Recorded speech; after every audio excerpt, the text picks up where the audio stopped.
세상에 가서 모든 피조물에게 복음을 선포하여라. 믿고 세례를 받는 이는 구원을 받고 믿지 않는 자는 단죄를 받을 것이다. 믿는 이들에게는 이러한 표징들이 따를 것이다. 곧 내 이름으로 마귀들을 쫓아내고 새로운 언어들을 말하며 손으로 뱀을 집어들고 독을 마셔도 아무런 해도 있지 않으며 또 병자들에게 손을 얹으면 병이 나을 것이다. 주 예수님께서는 제자들에게 말씀하신 다음 승천하시어 하느님 오른쪽에 앉으셨다. 제자들은 떠나가서 곳곳에 복음을 선포하였다. 주님께서는 그들과 함께 일하시면서 표징들이 뒤따르게 하시어 그들이 전하는 말씀을 확증해 주셨다. 주님의 말씀입니다.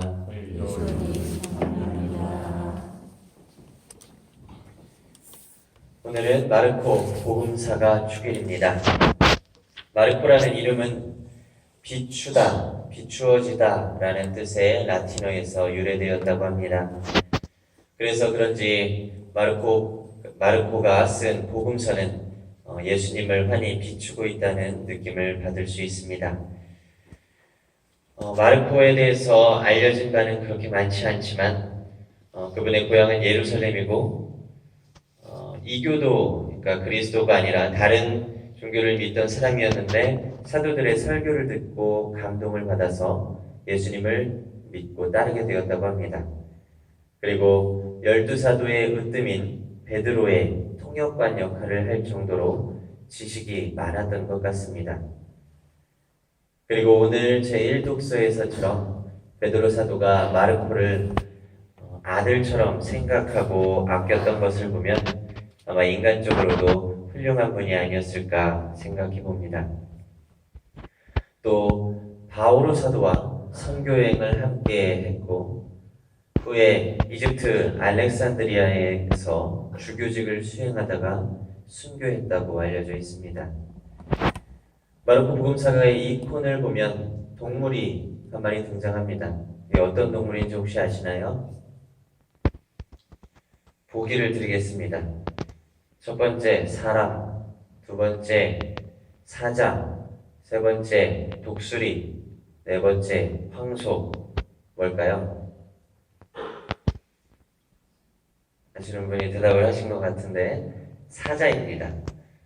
왜냐하면 마르코복음 첫 부분에서는 세례자 요한이 광야에서 선포하는 것으로 시작이 되는데 여기에 이런 부분이 나오죠. 광야에서 외치는 이의 소리.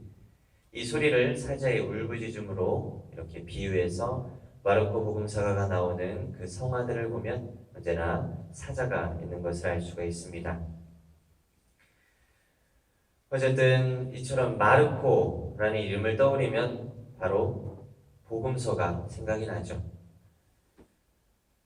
마르코가 예수님의 제자였는지는 확실하지 않습니다만 분명한 건 특히 베드로 사도, 많은 사도들이 다 그랬겠지만 특히 베드로 사도가 예수님에 대해서 많이 가르쳐 주었을 것입니다. 그리고 그것을 배운 마르코는 그 예수님의 가르침을 충실히 따라 살았겠죠.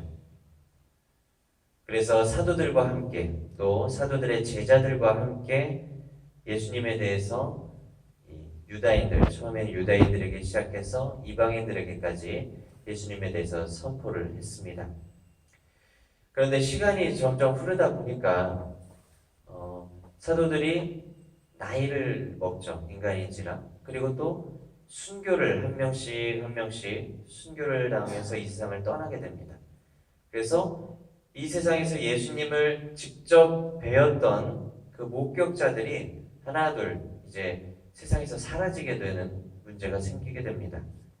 그래서 마르코는 이제 사람이 증언할 수가 없으니 이것을 글로 남겨야 되겠다 하는 생각을 했을 겁니다.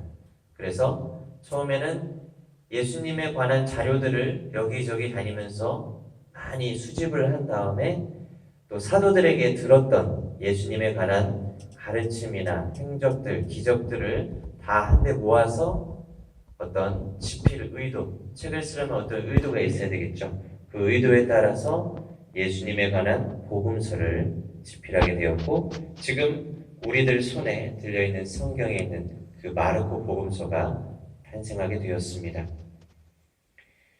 보통 예수님께서 돌아가셨던 때를 예수님이 33살에 돌아가셨다고 이렇게 아주 오래된 연구에서는 그렇게 나오는데, 요즘에는 오히려 예수님이 거의 40대 정도에 돌아가시지 않았는가 하는 그런 의문이 생기죠.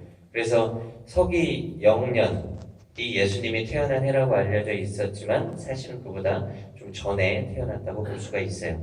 그래서 예수님이 거의 30년, 40년 이 사이에 돌아가셨다고 친다면 마르코 복음사가가 사복음서 중에 가장 먼저 복음서를 썼는데 거의 50년경에서 70년경에 이 복음서를 작성했다고 알려져 있습니다.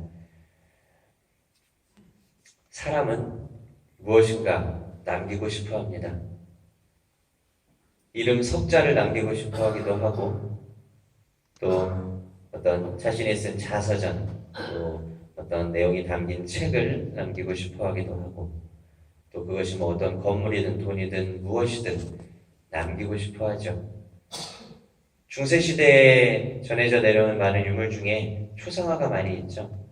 가장 아름다웠던 시절에 가장 행복한 모습으로 자신의 그 무엇인가를 남기고 싶어하는 마음에서 그 시대에는 아마 초상화가 가장 적절한 것이었나 봅니다. 만약에 이름 석자를 남기고 싶어 한다면, 이름 석자를 남긴다면 그 이름 석자에는 단순히 이름만 담긴 것이 아니라 그 사람의 전 생애가 담겨 있다고 볼 수가 있겠죠. 가령 이순신이라는 이름을 우리가 떠올린다면 그 이름만이 아니라 그분이 살았던 그 어려웠던 고난들이 있었고 또 외적을 물리쳤던 그것들이, 그분의 생애가 우리 머릿속에 떠오르게 되겠죠. 마르코 복음사가는 마르코 복음서를 남겼습니다. 하지만 단순히 여기에는 복음서만 남아있는 것이 아니라 마르코에 자신이 믿었고 실천했던 것이 담겨져 있었고, 또 이 복음서는 마르코의 기도이고 신앙 고백이기도 했습니다. 그렇다면 여러분은 무엇을 남기고 싶으십니까? 그리고 그것을 남기기 위해 어떤 노력들을 앞으로 하시겠습니까? 분명한 건 이 세상은 끝이 있지만 하느님 나라는 끝이 없으며 하느님 나라에서 남는 것은 영원히 지속될 것이라는 점입니다.